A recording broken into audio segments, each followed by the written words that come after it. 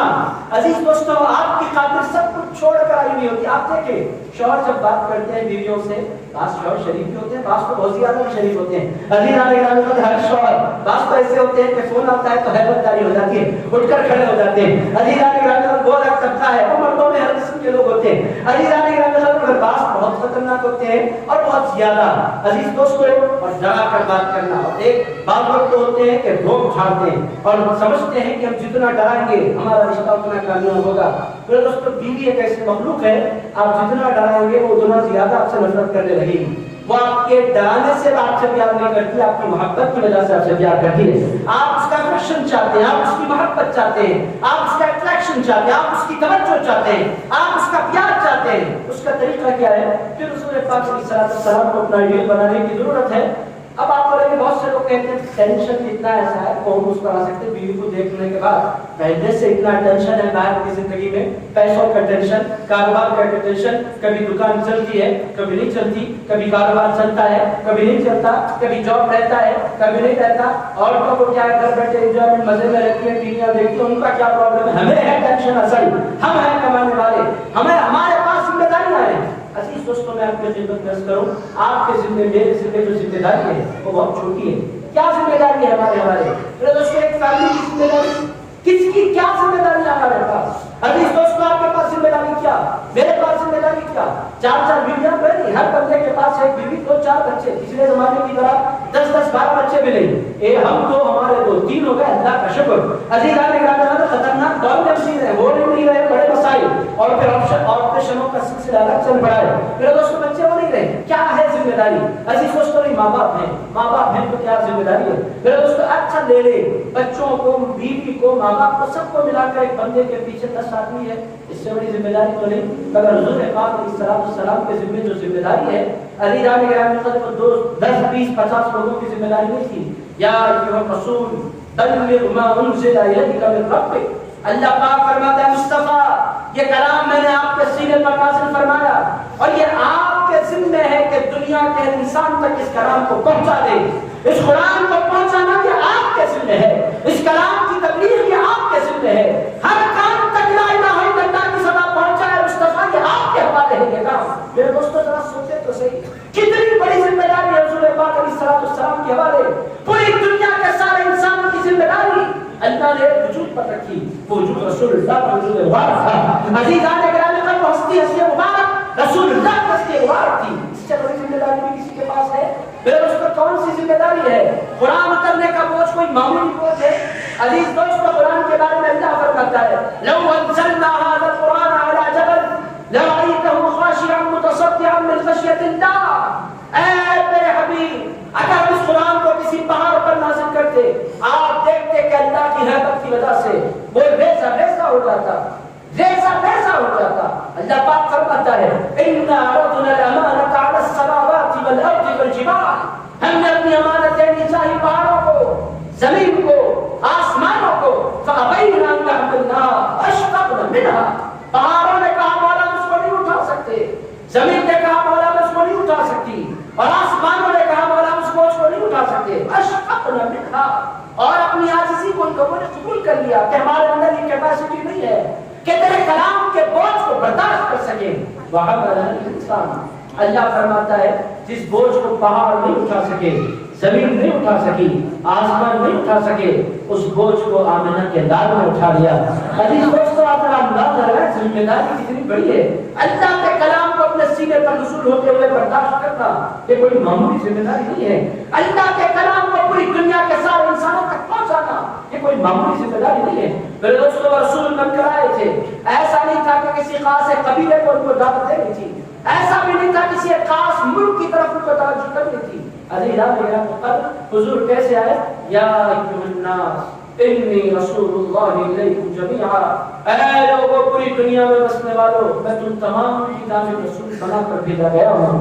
وما ارسلناک الا کافۃ للناس بشیرا ونذیرا.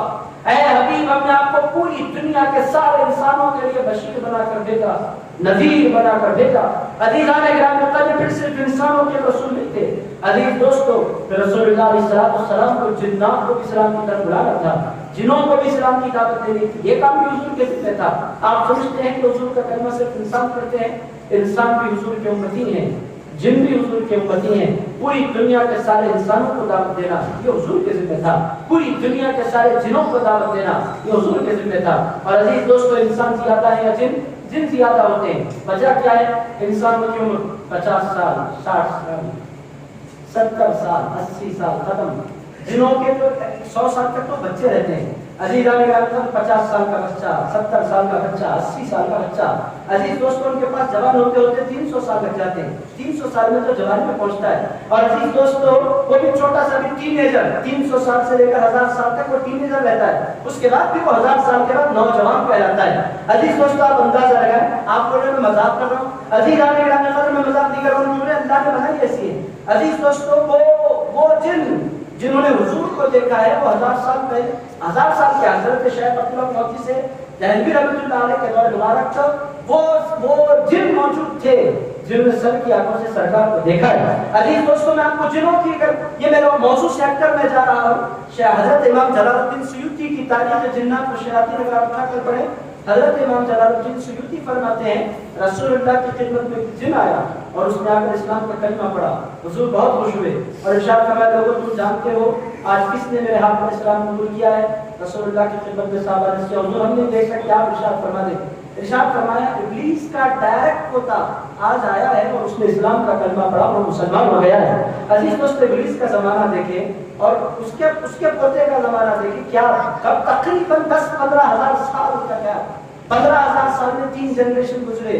آپ اندازہ لگائیں ان کی عمروں کا عالم کیا ہوگا. تو عزیز دوستو ہزاروں سال زندہ رہتے ہیں جن, اور پھر پیدا بھی بہت زیادہ ہوتے ہیں, طاقت بھی اللہ نے ان کو دے رکھی ہے.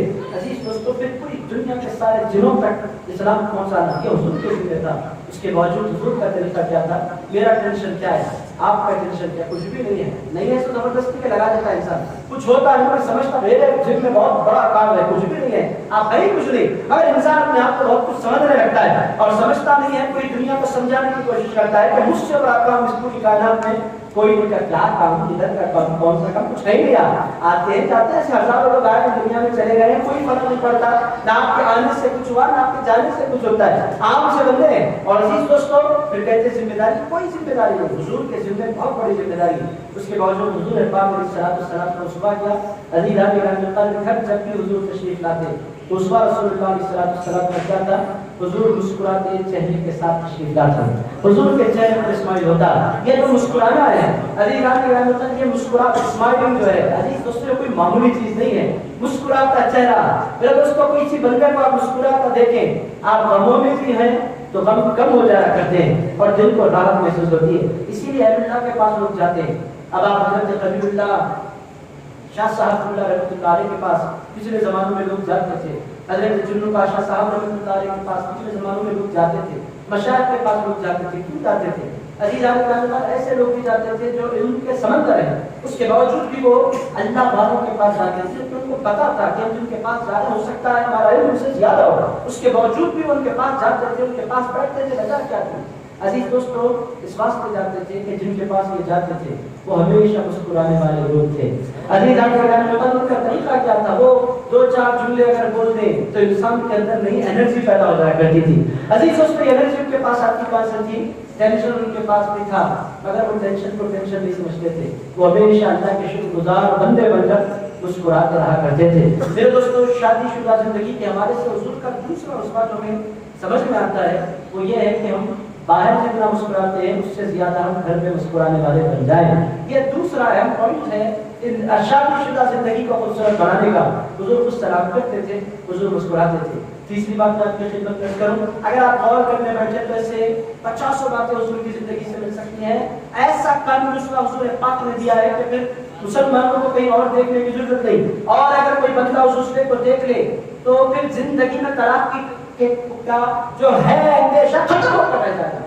طلاق کے واقعات ہوئیں گے نہیں, عزیزان گرامی, ختم کے نہیں کے برابر ہو جائیں گے طلاق کے واقعات اگر کوئی بندہ ان چیزوں کو دیکھے اور کرے. دوسرا پہلو میں نے آپ کی خدمت میں رکھا, گھر جائیں تو کیا کریں, ڈرائیں بیوی کو.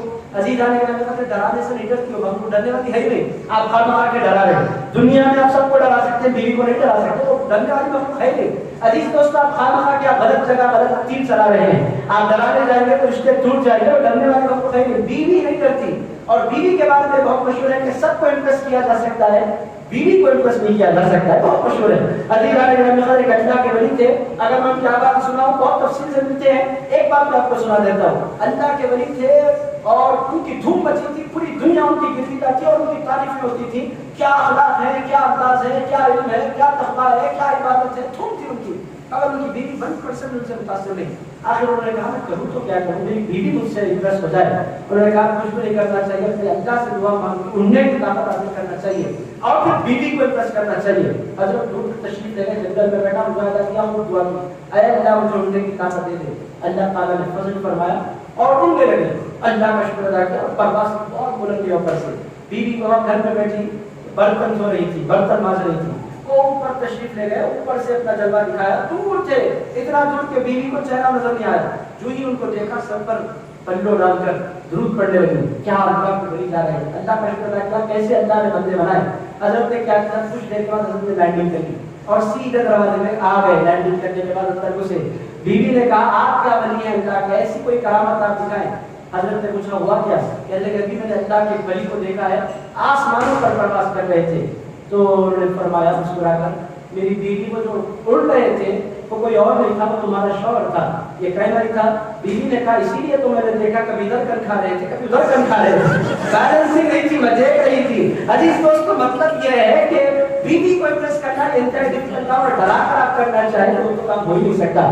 عزیزان گرامی قدر, یہ ناممکن ہے کہ آپ اپنے آپ کو محفوظ رکھیں, یہ ہے تاریخی بات. عزیز دوستو, بہرحال یہ ایک میں نے آپ کا تھوڑا سا آپ کو جی لگ جائے, ایک چٹکلا اس کا یہ مطلب یہ ہے.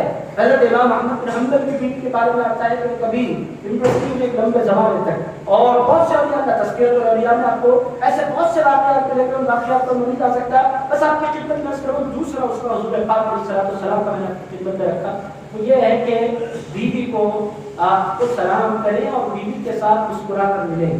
یہ بیوی کے لیے نہیں ہے, گھر میں سارے لوگوں کے ساتھ مسکرا کر رہیں, اچھے اخلاق کے ساتھ رہیں. چونکہ حضور ارشاد فرماتے ہیں خیرکم خیرکم لأہلہ. حضور نے کتنے خوبصورت انداز میں اس بات کو یاد. حضور فرماتے ہیں اے میری امتیو, تم میں اچھا کون ہے جانتے ہو؟ سرکار کے سامنے کہا حضور کون؟ ارشاد فرمایا خیرکم خیرکم لأہلہ. ارشاد فرمایا تم میں سب سے اچھا وہ ہے جو اپنی بیوی کے ساتھ اچھا ہے. دنیا کے ساتھ اچھا رہنے والا اچھا نہیں. دنیا کے ساتھ تو کوئی بھی اچھا رہتا ہے, پہلوان کے ساتھ میں اچھا ہو, آپ اچھا نہیں رہے تو نہیں مارتا آپ کو. لیڈر کے ساتھ میں اچھا ہو, نہیں رہے تو پھر گھر بندے وقت معلوم ہوتا. عزیزان, اچھا تو سب کو رہنا ہے, وہاں اچھا رہنا سمجھ میں, اچھا رہنا کب ہے؟ خیرکم خیرکم لأہلہ. حضور فرماتے ہیں اچھا تم میں وہ ہے جو اپنی بیوی کے ساتھ اچھا ہے. کسی کے بارے میں اس کی بیوی بولے کہ یہ اچھا ہے, وہ واقعی اچھا ہے. عزیزان گرامی قدر, پوری کائنات کو امپریس کرنا کمال نہیں, بیوی کو امپریس کرنا کمال ہے. عزیز دوستو, بیوی متاثر ہو جائے کسی انسان سے, یہ کمال ہے. عزیز دوستو, اس کے لیے حضور پاک علیہ السلام کی زندگی ہے. دوسرا طریقہ, پہلا طریقہ میں نے آپ کی خدمت میں کیا کیا, سسرالی رشتہ داروں کے ساتھ اس نے سلوک, پہلا طریقہ. دوسرا طریقہ میں نے آپ کی خدمت میں کیا تو حضور کی زندگی سے ہمیں ملتا ہے سلام کرنا اور پھر بیوی کو مسکرا کر دیکھنا, یہ دوسری بات. تیسری بات میں آپ کی خدمت میں عرض کروں, ہمارے پاس لوگ باتیں نہیں کرتے بیوی سے, اور خیر حیا کے اپنے معاملات ہوتے ہیں, اس کے باوجود بھی وہ آپ کی بیوی ہے. حضور پاک علیہ السلام کا طریقہ کیا تھا؟ حضور پاک علیہ السلام اپنی بیوی سے انتظام کیا کرتے تھے کہ حضور نے اپنی بیویوں کے لیے محبت بھرے نام رکھے تھے. ان میں سے ایک نام حدیثوں کی کتابوں میں ہے, بی بی عائشہ صدیقہ رضی اللہ تعالیٰ عنہا ام المؤمنین, حضرت صدیق اکبر رضی اللہ تعالیٰ عنہ کی شہزادی حضرت بی بی عائشہ، ان کا نام تھا عائشہ صدیقہ. حضور پاک علیہ السلام جب ان کو دیکھتے تو حضور ان کو فرماتے ہیں حمیرہ. حمیرہ کا مطلب کیا؟ جس کے گال لال ہو. وہ بہت گوری تھی اور اتنی گوری تھی کہ ان کے گورے پن میں پکا پن نہیں تھا، اس کے اندر لالی تھی. حضور پاک علیہ السلام ان کو جب پکارتے تو محبت سے پکارتے حمیرہ. اس سے پتہ کیا چل رہا ہے؟ شوہر کی ذمہ داری ہے کہ بیوی کو محبت بھرے لفظوں سے پکارے. علی رضی اللہ عنہ قدر یہ بیوی کو اپنا بنانے کا گن ہے. تو حضور پاک علیہ السلام وہی پرانا نام گھسے پٹے انداز نہیں پکارنا، بیوی کو اچھے اچھے محبت بھرے الفاظ سے پکارنا چاہیے. اگر کچھ کہیں آپ جا کر رشتہ داروں کے بیچ میں بیٹھ کر پکاریں گے عزیزان گرامی، یہ میاں بیوی کے کنیکشن ہیں چونکہ حضور کا اسوا اس واسطے مسلمانوں کے درمیان رکھا جا رہا ہے، مگر یہ اسوا ہے کہ بیوی کو اس کے اپنے نام کے ساتھ ساتھ ایسا کوئی نام اس کے لیے منتخب کیا جائے جس سے وہ خوش ہوتی ہو، اس کی کوئی صفت ہو، اس کی کوئی کوالٹی ہو، اس کا کوئی وصف ہو جو اس سے اس نام کے ذریعے ظاہر ہوتا ہو. میرے دوستوں کون پکار رہا ہے بیوی کو محبت بھرے ناموں کے ساتھ؟ علی رضی کون کر رہا ہے یہ سارے کام؟ نہیں کرنا، نہیں کرنا چاہتے لڑ کے فائٹ کریے، زندگی میں سکون ختم ہو جائے گا، اس کے علاوہ کچھ اور نہیں. اور اگر آپ اپنائیں محبت بھرے ناموں سے پکاریں تو پھر آپ دیکھیں کہ بیوی آپ کی کس قدر گرویدہ ہو جائے گی. حضور پاک علیہ السلام کے محبت کا انداز کیا؟ بی بی عائشہ صدیقہ رضی اللہ عنہا ارشاد فرماتی ہے یا رسول اللہ، حضور نے فرمایا بی بی عائشہ صدیقہ سے، اے عائشہ تم مجھ سے کب زیادہ خوش ہوتی ہو اور کب کم خوش ہوتی ہو میں یہ بھی جان لیا کرتا ہوں. آپ دیکھیں کیسے نفسی آپ کو پہچانتے ہیں. بی بی عائشہ صدیقہ نے پوچھا یا رسول اللہ آپ کیسے جانتے ہیں کہ میں زیادہ آپ سے خوش ہوں اور کم خوش ہوں، کیسے پہچانتے ہیں؟ حضور نے فرمایا جب تم کہتی ہو رب محمد کی قسم میں جان لیتی ہوں تم مجھ سے بہت زیادہ خوش ہو گئی ہو، اور جب تم کہتی ہو رب ابراہیم کی قسم میں جانتی ہوں جب میرا نام نکال کر تم ابراہیم کا نام ڈال دیتی ہو میں سمجھ جاتی ہوں کہ تم اس وقت مجھ سے زیادہ خوش نہیں ہو. عزیزان گرامی یہ انداز ہے کہ ان کی خوشی کا تک حضور پاک علیہ السلام کا لحاظ ہے. تیسرا کام جو کرنا ہے محبت بھرے نام بیویوں کے لیے منتخب کیے جائے. ہمارے ہاں بیویوں کو پبلک میں نام لے کر پکارنا بھی ہمارے ہاں بے ادبی سمجھا جاتا ہے. یہ ہمارے حیدرآبادی اپنا ایک کلچر ہے. یہاں شوہر بیوی کو نام لے کر نہیں پکارتی اور بیوی شوہر کو نام لے کر نہیں پکارتی. جو بیوی شوہر کو نام لے کر پکارے ہمارے ہاں ہمارے حیدرآباد کے معاشرے میں اس کو بے ادب سمجھا جاتا ہے اور اس کو بد لحاظ سمجھا جاتا ہے. عام طور پر اس کو پسند نہیں کیا جاتا جو اپنے شوہر کو نام لے کر پکارتی ہیں. اور شوہر بھی عام طور پر لوگوں کے درمیان اپنی بیوی کا نام لیتے ہچکچاتے ہیں. خیر پردہ ہے، حیا ہے، بہت اچھا ہے. ایک نوجوان جوڑا آیا حضرت کے ساتھ، میں بھی بیٹھا ہوا تھا، وہ آئے اور بیوی کے گلے میں ہاتھ ڈالا، بیٹھے حضرت کے سامنے اور بیٹھنے کے بعد پوچھا حضرت مجھے کچھ نصیحت کی تھی. ارشاد فرمایا بدتمیز پہلی نصیحت یہ ہے کہ تم بیوی کے گلے سے ہاتھ نکال. تو اس نے فوراً اپنے ہاتھ نکالی، حضرت میری بیوی ہے. ارشاد فرمایا بیوی تیرے کمرے میں ہے، باہر بیٹھنا ہے ادب کے ساتھ بیٹھا کر، یہاں تماشا نہیں کرنا. نئی شادی ہوئی تھی عزیزان گرامی، یہ رشتہ حیا کا ہے. اس کے ساتھ ساتھ آپ نام دیں مگر پبلکلی نہیں، تنہائی میں آپ محبت کریں، ناموں سے مخاطب کریں. حضور پاک علیہ السلام کی سنت مبارکہ آپ دیکھیں، محبت بھرے الفاظ، محبت بھرے نام. اس کا مطلب یہ ہے کہ آپ آڑے نام ٹیڑھے نام رکھیں. عزیزان گرامی ایسے نام رکھیں جس کو اس کی عزت ہو. گڈی ہے یہ عزت نہیں ہے، یہ ذلت ہے. عزیزان گرامی عزت بھرے نام دے جس سے اس کو محسوس ہو کہ میرا شوہر مجھ سے محبت کرتا ہے. یہ 3 کام ہوئے. چوتھا کام میں آپ کی خدمت درس کرتا ہوں جو ہمارے پاس بالکل نہیں کرتے، جو حضور کیا کرتے ہیں. عزیزان گرامی ہمارے پاس کیا ہوتا ہے؟ جتنا کھانا ہوتا ہے مرد کھاتے ہیں اور جتنی آؤٹنگ ہوتی ہے مرد کرتے ہیں. جتنا گھومنا ہوتا ہے مرد گھومتے ہیں. پوری دنیا پھرنا ہوتا ہے مرد جاتے ہیں. بیویوں کو وہ گھر کی زندگی کے اندر محفوظ کر کے رکھ دیتے ہیں اور یہ سمجھتے ہیں کہ اس میں تقویٰ ہے. عزیزان گرامی قدر عورت کے لیے بہترین مقام گھر ہے مگر شوہر کی ذمہ ہے کہ وہ عورتوں کو اپنے ساتھ سفر میں لے جائے. عزیز دوستوں ہمارے پاس بیویوں کو سفر ہی کرانا نہیں چاہتے اور اس کو ایک محدود دنیا میں قید کر کے رکھ دیتے ہیں اور پھر ہم کیا کرتے ہیں؟ پوری دنیا گھومتے ہیں. عزیز دوستوں کبھی ہم دبئی کے لیے نکل جاتے ہیں، کبھی کویت کے لیے نکل جاتے ہیں، ہندوستان میں کبھی کشمیر جا کر آتے ہیں، کبھی کیرلا جا کر آتے ہیں. ہم خوب گھومتے ہیں، خوب انجوائمنٹ ہم کرتے ہیں، جتنا چاہے لائف کو انجوائے کرتے ہیں اور بیویوں کو گھمانا نہیں چاہتے. حضور کا اس کا کیا ہے؟ رسول اللہ علیہ السلام صحابہ کے ساتھ ہوتے، یہاں تک کہ بہت سی جنگوں میں بھی رسول پاک علیہ السلام نے اپنی ازواج کو اپنے ساتھ رکھا. حضور عمرے کے لیے تشریف لے گئے، بیویوں کو ساتھ رکھا.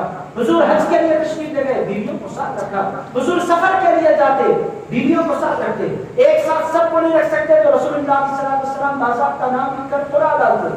جس کا نام نکلتا اس کو اپنے ساتھ سفر میں لے کر تشریف جاتے. عزیزان گرامی چوتھا کام کہ خود آپ گھومنے کے لیے جائیں تو پھر ایسا ہونا چاہیے کہ اپنے بیویوں کو بھی اپنے ساتھ رکھیں. بیوی کو اپنے ساتھ رکھنا کوئی عیب نہیں ہے. عزیزان گرامی بیوی کو اپنے ساتھ رکھنا یہ خوبی ہے. یا رسول اللہ کے لوگ کہتے ہیں پردے کے خلاف ہے. عزیز دوستوں کیا رسول اللہ سے بہتر بھی پردے کو کوئی جاننے والا تھا؟ عزیزان گرامی حضور سے بڑھ کر بھی کوئی لحاظ رکھنے والا ان چیزوں کا؟ حضور پاک علیہ السلام نے اپنے ساتھ رکھا. حضور نے زندگی پر اپنے اسباب میں اپنی ازواج کو اپنے ساتھ رکھا. یہ اسوہ ہے رسول اللہ علیہ السلام کا جو ہمیں اس سے سیکھنے کی ضرورت ہے. عزیز دوستو اگر ہم بیویوں کو لے کر نکلے باہر اور گھومیں تو عزیزان گرامی ان کا بھی زندگی کا وہ بھی خوش ہوگی. وہی ریگولر روٹین لائف سے انسان بیزار ہو جاتا ہے, چاہے وہ مرد ہو چاہے وہ عورت ہو. مردوں کو پھر بھی باہر نکلنے کا موقع ہوتا ہے, شادیوں میں جاتا ہے, جاب پر جاتا ہے, دوستوں سے ملاقات ہوتی ہے. مرد حضرات کی باضابطہ ٹیم ہوتی ہے, چائے کی ان کی اپنی ٹیم ہوتی ہے, بریانی کے اپنے دوست ہوتے ہیں.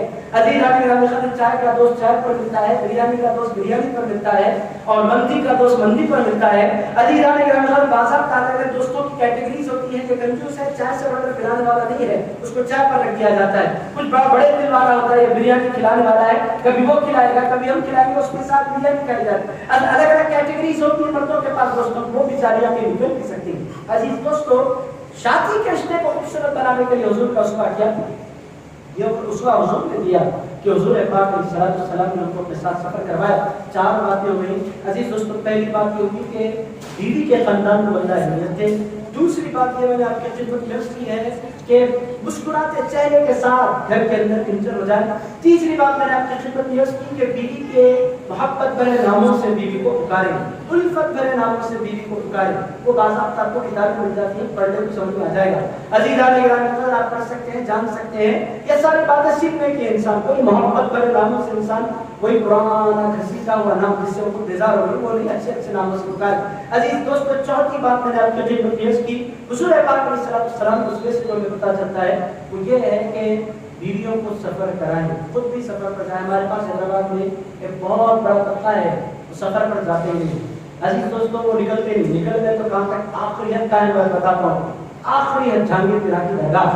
عزیز اس سے آگے تو کوئی جاتے نہیں. اتنے کہ ہمارے پاس ایسے لوگ ہیں عزیز دوستو جہانگیر پیرا کی درگاہ فائنل ڈیسٹینیشن ہے, اس کے بعد نہیں نکلتے. اور بہت زیادہ اگر کوئی نکل گیا گلبرگہ شریف مر گیا, اس کے بعد تو جا ہی نہیں سکتا. عزیز ہمارے پاس یہ کانسیپٹ ختم ہو گیا جس کی وجہ سے جھگڑے بڑھ گئے. عزیز دوستو پیسوں میں سے کچھ پیسے ہونے چاہیے جو بندہ محفوظ کرے اپنی بیویوں کو گھمانے کے لیے اور اپنی بیویوں کو کھلانے کے لیے. عزیز یہ حضور کا اسوہ ہے. میں دنیا داری کی باتیں نہیں کر رہا, آپ بولیں گے ماڈرن مولانا ہے. عزیز یہ ماڈرنزم نہیں ہے, یہ حضور پاک علیہ السلام کا اسوہ ہے. عزیز دوستو حضور سے بڑھ کر ماڈرن کوئی نہیں. حضور پاک علیہ السلام نے جو دین پیش فرمایا ہے وہ ہر زمانے کے لوگوں کو سوٹ ہونے والا ہے. عزیز دوستو 1400 سال پہلے آقا کائنات علیہ السلام نے یہ خیال رکھا, تبھی جا کر پھر وہ برکت رہی. برکت کتنی تھی عزیزان اللہ تعالیٰ نے یہ حبیب سے فرمایا نبی قل لأزواجك إن كنتن تريدن الحياة الدنيا وزينتها فتعالينا أمتعكن وأسرحكن سراحا جميلا.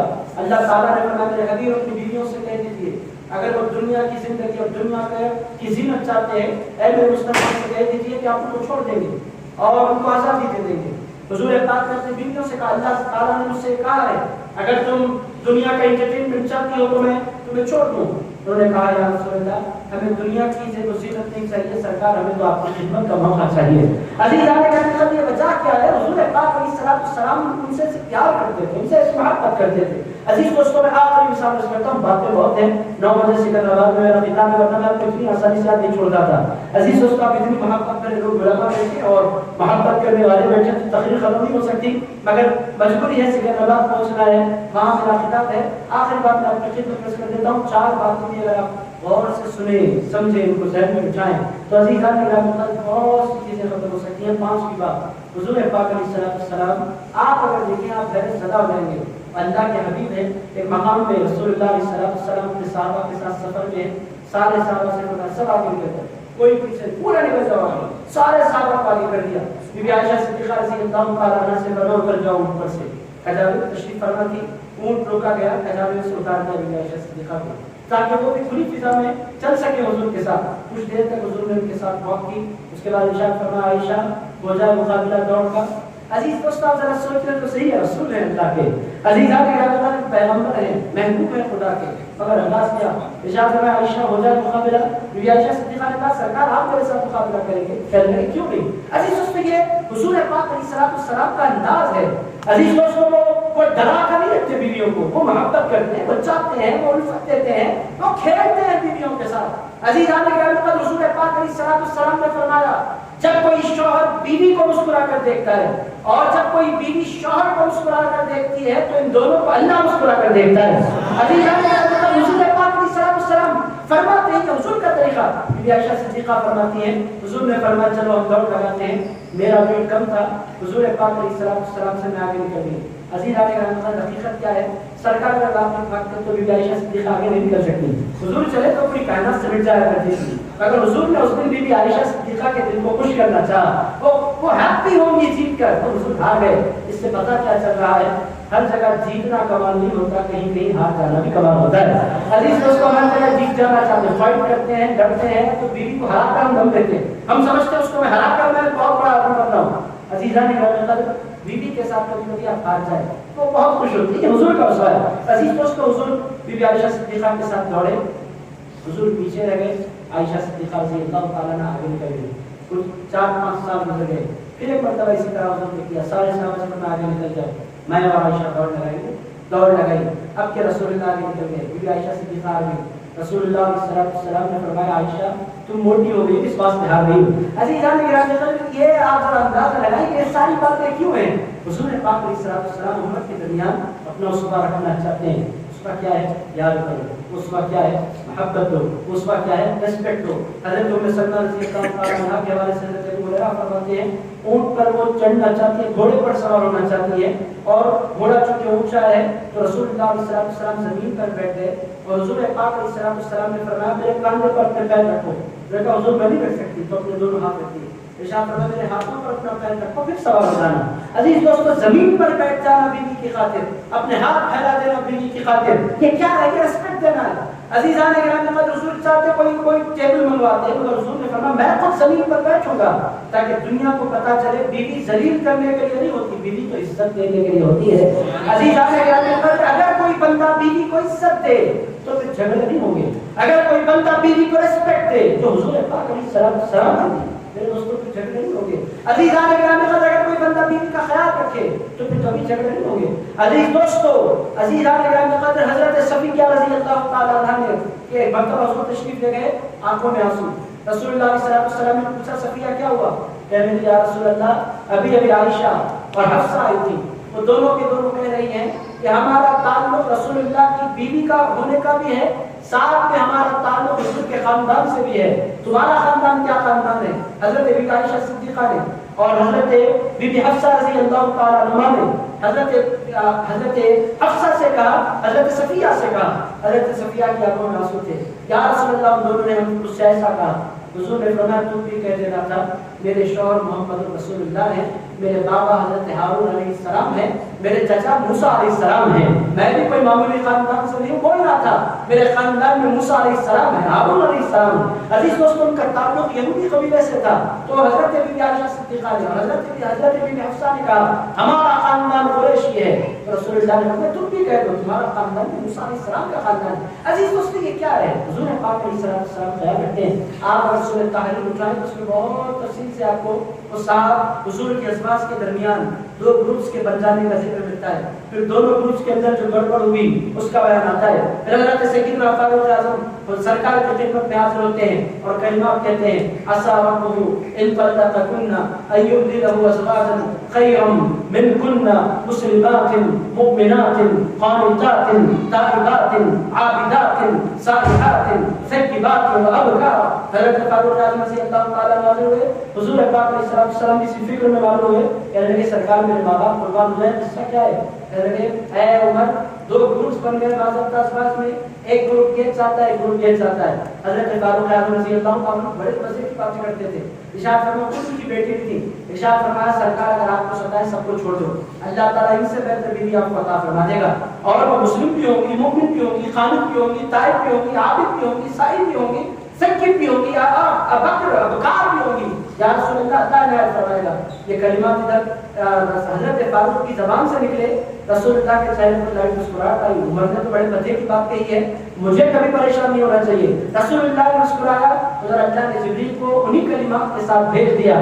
جب یہ کلمات اترے سارے ازواج حضور کی خدمت میں حاضر ہوئی. عرض کیا یا رسول اللہ کبھی معافی عنایت فرما دیں, پھر کبھی ہم اس طرح کا کام نہیں کریں گے. عزیز دوست کو پتا کیا چل رہا ہے, حضور اکرم علیہ السلام نے چاہا ہے بیویوں کو, عزت دی ہے بیویوں کو, محبت دی ہے بیویوں کو. ہمارے استاد حضرت خواجہ شریف صاحب رحمۃ اللہ علیہ شیخ الحدیث فرمایا کرتے تھے کہ بیویوں کا احسان مند رہو. ہمیشہ فرماتے تھے, ارشاد کو لوگ بہت سے کہتے تھے حضرت کا جھکاؤ خواتین کے طبقے کی طرف زیادہ, ان کے حق میں حضرت زیادہ بولا کرتے ہیں. اگر حضرت فرمایا کرتے تھے ان کے ذمہ کوئی کام نہیں, وہ محبت کے ساتھ تمہارا کام کر دیتی ہے, زندگی کا احسان مند رہو. آخری بات عرض کر دیتا ہوں, موضوع میں جانتا ہوں کچھ نہ ہے, 5 پہلو حضور کی زندگی میں سے 50 پہلو نکل سکتے ہیں حضور کی زندگی میں. ایسے میں آپ کی خدمت میں عرض کروں 10 لیکچرز ہو سکتے ہیں حضور کی زندگی کے ذریعے, جس میں آپ کو پیغام ملتا ہے میاں بیوی کے رشتے کو کیسے خوبصورت بنایا جائے. میں 5 باتیں عرض کی تو میرے ذہن میں آئی. عزیزان گرامی خدا سے 50 باتیں نکل سکتی ہیں. آخری بات عرض کرتا ہوں, بیویوں کے بارے سے رسول اللہ نے جو ٹرین کیا تھا اس کی برکتیں کیا تھیں. آخری بات عرض کر رہا ہوں, حضرت فاروق اعظم رضی اللہ عنہ کا دور مبارک, ایک میاں بیوی کے درمیان لڑائی ہو گئی, اور لڑائی بہت بڑھ گئی. تو میاں جو تھے, شوہر جو تھے, وہ بہت غصے میں, انہوں نے کہا جا کر تمہاری شکایت امیر المؤمنین سے کر دوں گا. تو جو بیوی تھی وہ غصے میں تھی, جاؤ بول دو جو بولنا چاہتے ہیں امیر المؤمنین کو, میں بھی بات کروں. غصے سے انہوں نے کہا, شوہر نکل گئے. سیدھے حضرت فاروق اعظم رضی اللہ عنہ کے دروازے پر پہنچے. اسی دفعے میں دروازہ بھی کھٹکھٹا دیا, غصے میں دروازہ کھٹکھٹا دیا دروازہ. اس کے بعد سوچنے لگے میں عمر کے دروازے پہ اتنے جذبے میں نے کھٹکھٹا دیا ہے, امیر المؤمنین ہے, خلیفہ رسول ہے, کیا ہوگا. حضرت فاروق اعظم باہر نہیں آئے. حضرت فاروق اعظم اندر ہے, گھر چکے چھوٹے تھے, اندر سے آواز آ رہی ہے, اندر سے آواز آ رہی ہے, بیوی زبردست کلاس لے رہی ہے حضرت فاروق اعظم کی. اور حضرت فاروق اعظم رضی اللہ عنہ بڑے صبر کے ساتھ, بڑے تحمل کے ساتھ ان کو منانے کی کوشش کر رہے ہیں. یہ باہر دروازے پر کھڑے, 10 منٹ گزر گئے. 10 منٹ کے بعد حضرت فاروق اعظم رضی اللہ عنہ باہر تشریف لائے. لانے کا ارشاد کرنا, کیا ہوا, دروازہ کھٹکھٹا رہے تو قصہ کیا ہے. کہنے لگے حضرت وہ بیوی کا قصہ لے کر آیا تھا. انہوں نے بولا حضرت کیا سناؤں آپ سے, مجھ سے زیادہ خطرناک تو آپ کا کیس ہے. حضرت بہت زیادہ آپ کی زوجہ بولتی چلی جا رہی تھی, میری بیوی سے زیادہ تیز. ارشاد فرمایا, بہت خوبصورت بات حضرت فاروق اعظم رضی اللہ تعالیٰ نے, اچھا تو بیوی کا غصہ تمہیں پریشان کرتا ہے. کہنے لگے ہاں. ارشاد فرمایا ایک بات میں تمہیں سمجھاتا ہوں, سنو. وہ کیا.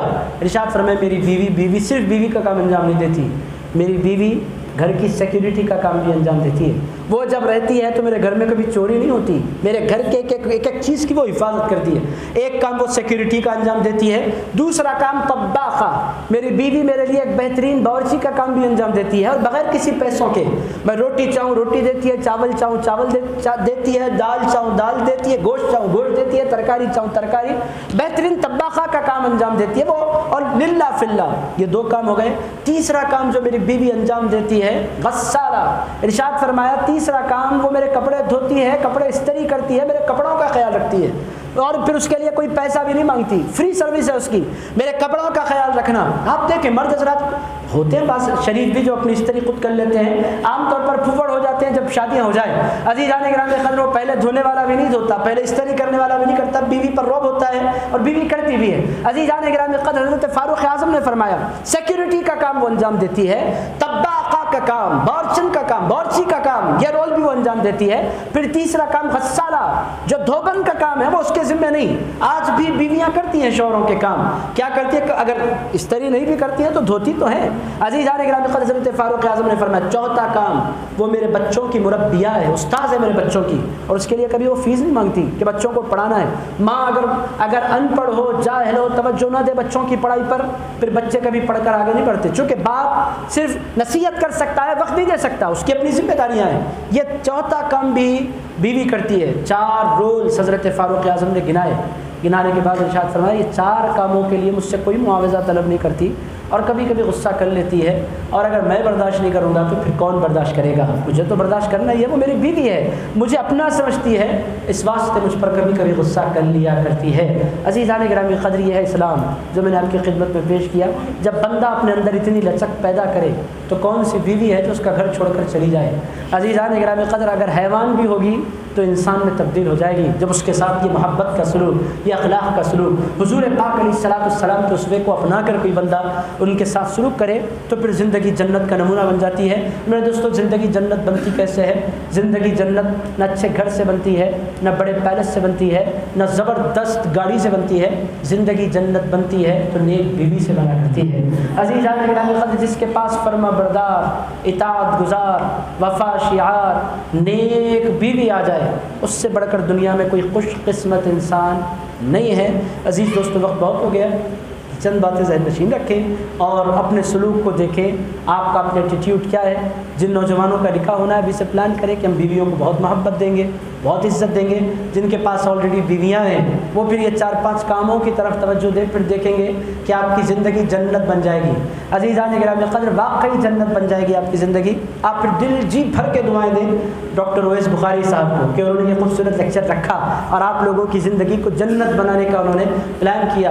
میں دل کی گہرائیوں سے حضرت حسن محمد نقشبندی صاحب مدد اللہ العالی کا، حضرت ڈاکٹر اویس بخاری صاحب مدد اللہ العالی کا، حضرت ڈاکٹر سہیل احمد قادری صاحب مدد اللہ العالی کا، تین ڈاکٹرز ایک ساتھ بیٹھے، تینوں ڈاکٹرز کا، تینوں علماء کا، تینوں مشائخ کا میں دل کی گہرائیوں سے شکریہ ادا کرتا ہوں۔ اللہ کی بارگاہ میں دعا کرتا ہوں کہ اے پاک پروردگار، ہم تمام کو حضور پاک علیہ السلام کے اسوے کو اپنانے کی توفیق عطا فرما، رسول اللہ علیہ السلام کے نقش قدم پر چلنے والا بنا۔ اے پروردگار، حضور نے اپنی ازواج سے بہت محبت کی، مولا ہمیں بھی اپنے بیویوں کے ساتھ محبت کا سلوک کرنے کی توفیق عطا فرما۔ اے پروردگار، حضور پاک علیہ السلام کے میلاد کے دن بہت قریب ہے، مولا پوری عقیدت کے ساتھ اور پوری توانائی کے ساتھ ہمیں میلاد منانے کی توفیق عطا فرما۔ حضور پاک علیہ السلام کی میلاد کے مبارک دنوں کی برکتوں کے طفیل ہماری زندگیوں کو منور فرما، ہماری زندگی کی تاریکیوں کو دور فرما۔ اے اللہ، ہماری زندگیوں کو پاکیزگی عطا فرما۔ حضور کی میلاد کی برکتوں کے طفیل ہماری زندگیوں کو طہارت عطا فرما۔ اے اللہ، ہمارے کردار کو بلندی عطا فرما۔ اے اللہ، حضور پاک علیہ السلام کے مبارک اسوے کی برکتوں کے طفیل ہم تمام کو اعلیٰ اخلاق والا، بلند کردار والا بنا دے۔ اے پروردگار، کہنے سننے میں کوئی خطا ہو گئی ہو تو اپنے فضل سے معاف فرما دے۔ صلی اللہ تعالی علی خیر خلقہ ونور عرشہ سیدنا وحبیبنا ومولانا محمد وعلی آلہ وصحبہ ووارث حالہ الغوث العظم والحمد للہ رب العالمین۔